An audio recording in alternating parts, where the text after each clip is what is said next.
A'udzu billahi minasyaitonir rajim. Bismillahirrahmanirrahim. Wal maqalatu al-'ishruna an ba'dil hukama hina su'ala kaifa anta faqala ana ma'al maula 'alal muwafaqah wa ma'an nafsi 'alal mukhalafah wa ma'al khalqi 'alan nasihah wa ma'ad dunya 'ala darurah bima'na wallahu a'lam bil muradi. Maqalah yang ke-20 dalam kitab Nasaihul Ibad dikatakan oleh sebahagian ahli hukama wali min awliyaillah, haina su'ala kaifa anta, ditanya bagaimana keadaan engkau. Faqala, ahli hukama menjawab, ana ma'al maula 'alal muwafaqah, hubunganku dengan Allah selalu taat. Wa ma'an nafsi 'alal mukhalafah, terhadap hawa nafsu aku selalu menentang, menolak. Wa ma'al khalqi 'alan nasihah, terhadap sesama makhluk aku selalu memberi nasihat. Wa ma'ad dunya 'ala darurah, terhadap perkara-perkara dunia aku hanya sebatas kebutuhan darurat. Dari sebahagian hukama ketika ditanya bagaimana keadaan engkau, maka menjawab, hubunganku dengan Allah selalu dalam keadaan taat, dan terhadap hawa nafsu diriku selalu menentang. Terhadap sesama makhluk aku selalu memberi nasihat. Terhadap perkara-perkara dunia aku hanya sebatas kebutuhan darurat atau kebutuhan pokok. Ini adalah pertanyaan seorang muslim kepada ahli hikmah, kepada ulama ahli batiniyah, ulama yang di hatinya hanya menjurus kepada ketaatan kepada Allah. Kan Ramadan ini mumpung bulan ampunan, bulan rahmat, bulan turun banyak berkah, bulan dilipat gandakannya rizki bagi orang-orang yang beriman kepada Allah. Ini Ramadan, gapai itu semua dengan mendekatkan diri kepada Allah. Terus perbaiki terus mendekatkan diri kita kepada Allah. Ada perubahan yang baiklah untuk ritual ibadah kita masing-masing ketika untuk mendekatkan diri kepada Allah. Yang belum lancar tajwid, ketika belajar tajwid lancar enak baca Qur'annya, kan itu cara dia untuk mendekatkan diri kepada Allah kan. Semua itu nggak akan bisa kalian dapatkan kecuali bertanya kepada ahlinya sesuai dengan bidangnya masing-masing. Sama ketika ahli hukama di maqalah ke-20 ini ditanya oleh jemaahnya, hai ulama, wahai syekh, bagaimana keadaan engkau? Oh, jawabnya luar biasa, ana ma'al maula 'alal muwafaqah, aku hubunganku dengan Allah itu selalu hubungan dalam ketaatan. Ya Allah, mantap kan? Hubungannya selalu ibadah ke Allah, sama Allah nurut, sama Allah tahu. Wa ma khalaqtul jinna wal insa illa liya'budun, meyakini di dalam Al-Quran Allah berfirman manusia dan jin itu diciptakan untuk beribadah menyembah kepada Allah. Jadi kalau ahli hukama, ahli hikmah, ulama yang di dalam hatinya sudah ma'rifatullah, kenal sama Allah, tahu sama Allah, nurut. Woi santri, sholat. Ketika masuk bulan Ramadan, Allah bilang dalam Al-Quran, ya ayyuhalladzina amanu kutiba alaikumussyam, nurut. Nah, jadi tanpa kita sadari, ketika masuk waktu subuh, masuk waktu sholat zuhur, kita melaksanakan sholat, di dalam hati kita sudah memiliki tanda-tanda ahli ma'rifatullah, kenal kepada Allah. Alhamdulillah pada saat itu beres salam nyolong sendal, beres salam mampir ke warung gorengan, makan 4 ngomongnya 2.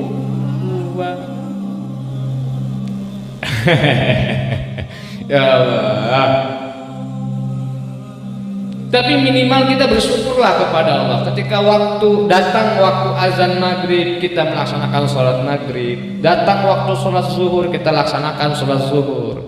Ini tanda-tanda orang yang ma'rifatullah kan, tanda-tanda orang yang kenal Allah. Kenapa? Karena dalam keadaannya berhubungan taat kepada Allah, nurut, terawih, main mercon itu nggak ada perintah dari Allah. Tapi kalau kamu orang main hadroh ada perintah mengagungkan nama Nabi Muhammad Sallallahu Alaihi Wasallam, otaknya harus diolah.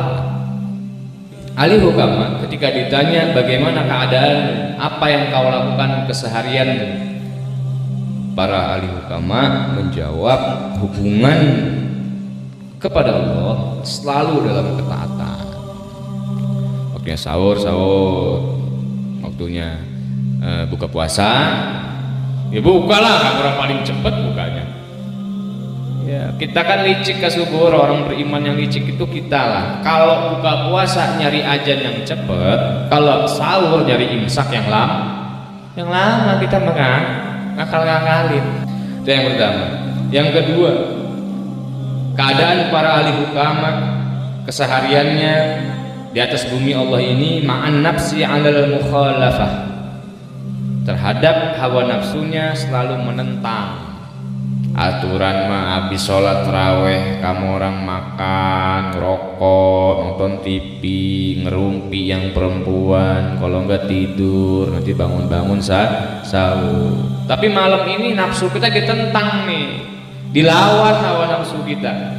Mau nggak mau, aduh malam Kamis ngaji lagi udahlah, daripada gua kena marah sama dengan gua ngaji, nggak apa-apa, ngelatih untuk nentang hawa nafsu. Karena nafsu kita mah pengennya main, ngobrol, ngerumpi, ngegibah. Tuh kehidupan para ahli hukama, ahli hikmah yang kenal kepada Allah, dirinya selalu menentang, menahan hawa nafsu. Karena nafsu mah pengen apa aja. Kamu orang kalau mau buka puasa udah mikir kan, es campur ya Malaysia, es doger, gorengan 4. Kita juga kan mikirnya gitu tuh, yang ada di kepala. Buka ini make kolak pulang kali ini dikumpulin, diturutin tuh hawa nafsu, ujung-ujungnya mubazir. Inna mubazirakan syayatin, inna mubazirakan ikhwan syayatin. Mubazir itu temannya setan. Ya gara-gara kamu orang ikutin hawa nafsu tuh. Udah mau beduk maghrib nih, beli bakwan 4, beli pempek 4, beli lagi es ini es itu, dikumpulin makan di depan muka, dilihatin aja. Tahan nafsunya. Kalau mau di dalam hati kita bisa ma'rifatullah, kenal sama Allah, tahan nafsunya. Keinginan untuk hal-hal yang nggak manfaat itu ditahan dok. Mau beli misalnya nggak ada HP, mau beli HP, mau ada punya HP mau beli yang bagus, udah punya ini mau beli lagi yang tahan, nafsunya ditahan. Nggak bisa kenal Allah kalian kalau selalu memperuntukkan hawa nafsu. Udah cukup, buka pakai gorengan 2, es segelas, air putih segelas, udah biar terawihnya enak. Bang Libra, jangan buka langsung makan nasi, bau terawihnya enak. Yang ketiga, wa ma'al khalqi 'ala nasihah, keadaan orang-orang ahli hikmah adalah ketika berhubungan dengan makhluk, berhubungan dengan sesama manusia, dia selalu ada dalam keadaan saling menasehati. Ini ahli hukama nih, isinya nasihat semua. Kita ta'lim malam ini, saling ngaji, saling nasihatin kalian, meskipun ngomong untuk kalian tapi hakikatnya ngomong untuk diri pribadi, kan saling nasihatin. Sama santri juga gitu hidupnya, kalau mau menempuh jalan para ahli hukama, hidupnya saling menasehati sama lain, satu sama lain, saling memotivasi, saling ngasih arahan, saling ngasih wejangan. Terlebih nasihat wejangan yang bisa meningkatkan kualitas ibadah teman kita. Kalau ada teman kita yang kelihatannya malas baca Quran, ditegori, Qurannya terusin ge. Kalau ada ngeliat teman kita yang main, dinasihatin, pi, lang jangan main terus, gilang nanti apalan lu hilang lu. Wih, gitu orang mah. Bener manusia tuh kayak gitu tuh. Ini makan gak lang, main yuk, aduh main semua. Apalan ya hilang semua. Kembali kepada fitrah, menjadi suci seperti bayi, sehingga ilmu yang pernah dipelajarin hilang. Alhamdulillah. Makanya jangan libur ngaji mah. Walaupun di majelis libur, di rumah tetap ngaji, tetap belajar. Untung adain malam Kamis. Kalau enggak, waduh. Makolah berapa? Berapa ya? Karena libur sebulan jadi lupa makolah keberapa. Widih ya Allah. Kan tujuan kita ngaji, tujuan kita ya selain daripada silaturahmi di seminggu sekali bulan Ramadan, pasawanan di bulan Ramadan, ya ngumpulin bekal lah. Kemudian menambah-nambah ke apa ya? Menambah-nambah derajat Ramadan. Habis puasa di siang hari, habis tarawih tadi kita ba'da isya ngaji. Seminggu sekali, nggak tiap hari. Kalau tiap hari mah beneran kamu orang paling kapok. Kalau nggak mau. Kalau di pondok mah tiap hari gak deh. Ba'da tarawih jam 10 teng, selesai jam 2 malam. Pondok tuh. Kita paling cuma sejam 2 jam lah. Tapi ya karena emang begitu, daripada tidur ngelakuin perkara yang mubah, bahkan melakukan perkara yang haram, mendingan diajak ngaji santri mah. Itu santri bener tuh. Ini mau diajak ngaji, waduh males santri. Jadi ulama-ulama dulu tuh saling nasihatin kamu antara satu dengan yang lainnya. Beberapa pertemuan yang lalu dalam kitab yang sama yaitu Nasaihul Ibad, kan kita pernah membahas tentang 3 perkara wasiat para wali. Kekasih Allah dengan kekasih Allah yang lain itu saling memberikan surat ke adik. Kalau sekarang WA lah. Kalau zaman dulu surat pakai burung merpati terbang. Isinya apa? Ulama-ulama kita luar biasa. Surat-surat menyuratnya itu dalam hal saling menasehati. Yang pertama, isi suratnya, barang siapa yang beramal untuk akhiratnya, maka Allah akan memberikan kecukupan kepada agama dan dunianya. Ini kalimat yang indah dari para wali-wali min awliyaillah. Siapa orang yang beramal untuk akhirat, sholat niat karena Allah, puasa Ramadan lillahi ta'ala, tolabul ilmi lillahi ta'ala, nanti Allah akan ngasih kecukupan dalam perkara agama yang ada di dalam hati kalian dan perkara dunia yang sedang kalian cari, yang sedang kalian gapai. Hasbunallah wa ni'mal wakil. Makanya boleh kalian kerja, boleh kalian dagang, perkara yang mubah boleh-boleh saja. Tapi ingat, ada perkara yang wajib untuk kalian kumpulkan sebanyak-banyaknya amal untuk akhirat. Karena dengan kita melaksanakan ibadah, memperbanyak modal akhirat, ditujukan hanya untuk kepada Allah, maka Allah akan mencukupi segala kebutuhan kita. Harus yakin itu. Kalau nggak yakin beneran murtad. Murtad dalam apa kamus? Kalau bahasa Sulaiman Taufik itu riddah ya, murtad, keluar dari Islam dalam hati. Nauzubillah min dzalik, semua nauzubillah. Yang terakhir, para ahli hukama ma'ad dunya 'ala darurah. Dengan perkara dunia, para ahli hukama itu tidak pernah berlebih-lebihan dalam hal duniawi. Jadi orang yang sudah ma'rifatullah, orang yang sudah kenal kepada Allah, dia hanya membutuhkan dunia yang pokok-pokoknya saja. Pakaian, kan baju mah perlu. untuk menutup aurat. Jangan berlebihan juga pakaiannya, dan jangan kekurangan juga. Pakai jilbab jangan sampai kekurangan, pakai baju jangan sampai di atas pusar, itu namanya baju kekurangan tuh, kekurangan bahan kan. Iya. Dan nggak boleh juga yang perempuan pakai syar'i atau pakai hijab yang berlebihan. Masa pakai androk sampai ngegewer-gewer ke tanah, kan nggak boleh juga. Ya sesuai dengan sesuai dengan kebutuhan pokoknya. Kalian ngaji butuh pena, butuh buku tulis, beli buku yang sidu yang mahal. Kitab Umrah berapa harganya? 10.000. Nggak pego kitab ini, padahal sama-sama Nasoil Ibad. Nggak lebay, tapi ini kebutuhan pokok. Satu, dia Arabnya itu lebih jelas daripada yang 10.000. Kalau 10.000 terlalu rapat Arab-Arabnya. Nah ini kebutuhan nih, nggak lebay, nggak foya-foya, karena demi menunjang kajian. Enak kitab yang dibaca, enak juga ngebacanya kan.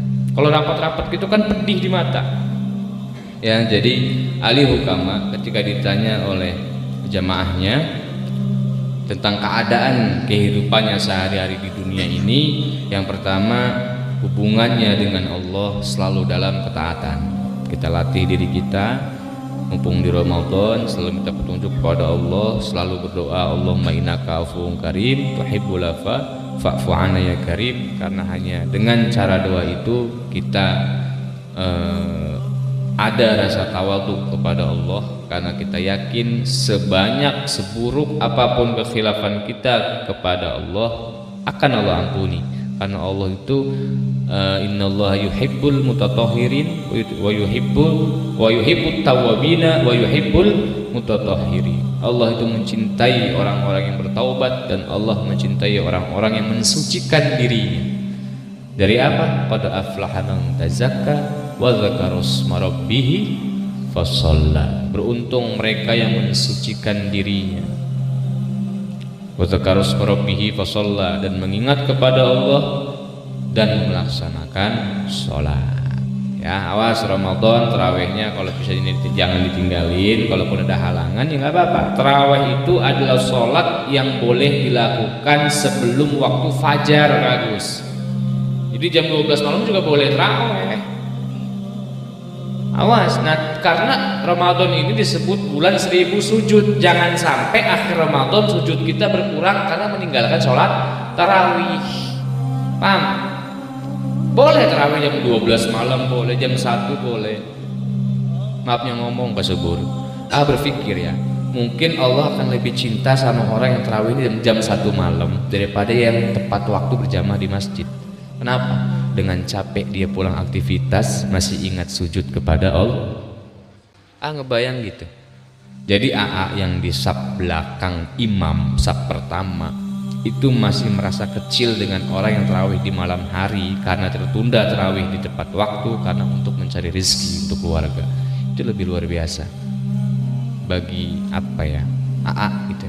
Makanya bersyukur kalian yang punya kegiatan di luar sana, mengais rezeki atau menjemput rezeki apapun rezekinya, tapi dalam hati kalian kemudian kalian melaksanakan sholat tarawih di waktu-waktu yang telah ditentukan oleh Allah, lebih mulia.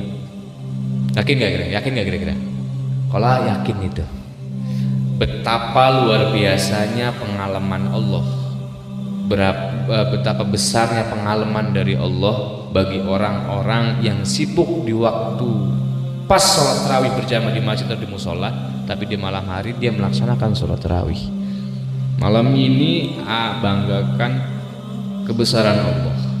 Malam ini wakilkan pengalam Allah kepada orang-orang yang selalu ingin mendirikan sholat tarawih di bulan Ramadan. Jadi 4 jawaban dari ahli hukama, orang yang di hatinya ma'rifatullah, mengenal kepada Allah, selain daripada ketika hubungannya kepada Allah taat, mengekang hawa nafsu, kemudian terhadap sesama manusia selalu saling nasihat menasihati, dan yang terakhir terhadap perkara dunia hanya sebatas kebutuhan yang dibutuhkan. Semoga kita yang hadir pada malam hari ini selalu berada dalam bimbingan taufik dan hidayah dari Allah Subhanahu wa taala. Semoga Ramadan kita diberikan Ramadan yang makbulah, Ramadan yang kamilah, dan semoga ibadah kita semua disampaikan kepada Allah tanpa ada suatu halangan apapun sehingga mendapat syafaat dari Nabi Muhammad sallallahu alaihi wasallam. Al-Fatihah. A'udzubillahi minasyaitonirrajim. Bismillahirrahmanirrahim. Alhamdulillahirabbil alamin arrahmanirrahim maliki yaumiddin. Iyyaka na'budu wa iyyaka nasta'in ihdinas siratal mustaqim siratal ladzina an'amta 'alaihim ghairil maghdubi 'alaihim waladdallin. Wallahu a'lam bisawab. Yahya qayyum ya dzalal wal ikram wa sallim ala sayyidina Muhammadin fil awwalin wal akhirin wa barik wa sallim radhiyallahu tabaraka wa ta'ala an kulli sahabati rasulillah ajma'in. Allahumma ighfir li ummati sayyidina Muhammad, Allahumma arham ummati sayyidina Muhammad, Allahumma aslih ummati sayyidina Muhammad, Allahumma farjan li ummati sayyidina Muhammadin sallallahu alaihi wasallam. Allahumma innaka afuwwun karim tuhibbul afwa fa'fu 'anna ya karim. Allahumma salimna min Ramadan, salim Ramadan minna bisababi du'ai wa du'aina bisababi syabiyina Muhammadin sallallahu alaihi wasallam. Rabbana hab lana min azwajina wa dhurriyyatina qurrata a'yuni waj'alna lil muttaqina imama. Rabbana atina fid dunya hasanah wa fil akhirati hasanah wa qina adzabannar. Sallallahu ala sayyidina Muhammadin nabiyil ummi wa ala alihi washabihi ajma'in bi fadlik. Subhana rabbika rabbil izzati amma yasifun wa salamun alal mursalin walhamdulillahi rabbil alamin. La ilaha illallah karimul manan Muhammadur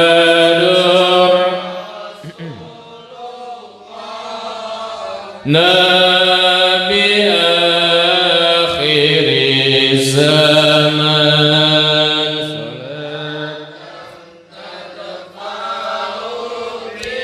Biha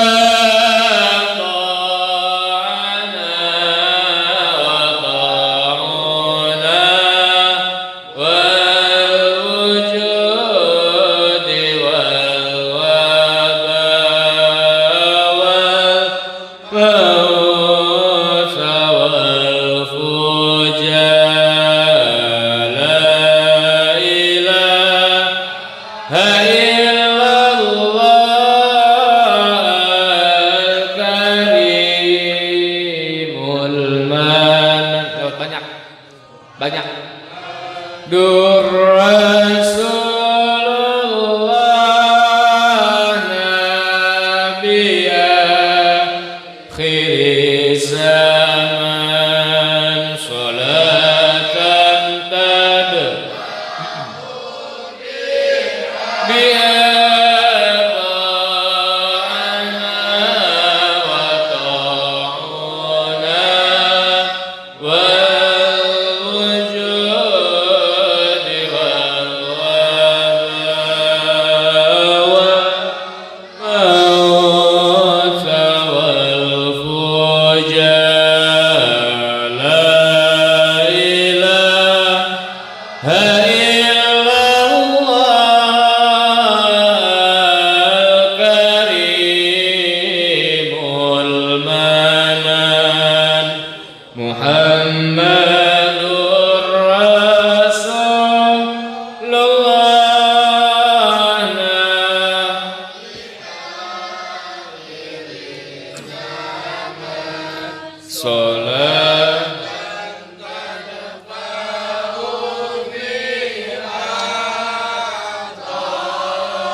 ربي فانفعنا ببركتهم ودنا وصني بحرمتهم دوام فيها سبحانك اللهم وتحيتهم فيها سلام آخر دعوانا الحمد لله رب العالمين استغفر الله العظيم استغفر الله العظيم استغفر الله العظيم سبحانك اللهم وبحمدك إلا أنت استغفرك وأتوب إليك